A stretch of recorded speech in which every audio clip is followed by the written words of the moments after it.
Bismillah. 28 Mart üçün bürclərin ən düz pul proqnozu. Qoç, pul qazanmaq şansı yüksəkdir. Yeni gəlir mənbəyi açıla bilər. Risk etmək olar, amma ölçülü.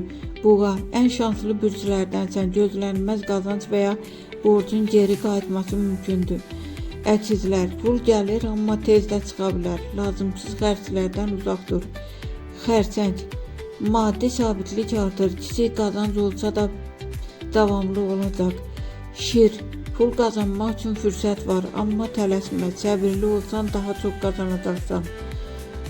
Qız, pul itkisi riski var. Bugün borc vermək və ya böyük alışlardan uzaq dur. Tərəzi, gözlənilməz pul xəbəri ala bilərsən. Yeni qazanc qapısı açılır.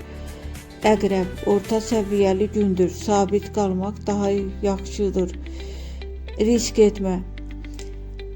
Ox atan, çox yaxşı maliyyə günüdür. Əlinə toplu pul keçə bilər. Oğlaq, pul gəlir, amma zəhmətlə, əziyyətinin qarşılığını alacaqsan. Dolça, karyera ilə bağlı qazanc artımı mümkündür. Yeni təklif pul gətirə bilər. Balıqlar, ən uğurlu bürclərdəndir. Pul axını güclüdür. Yatırım üçün uyğun gündür. Pul baxımından top bürclər. Boğa, ox atan, balıqlar, tərəzi.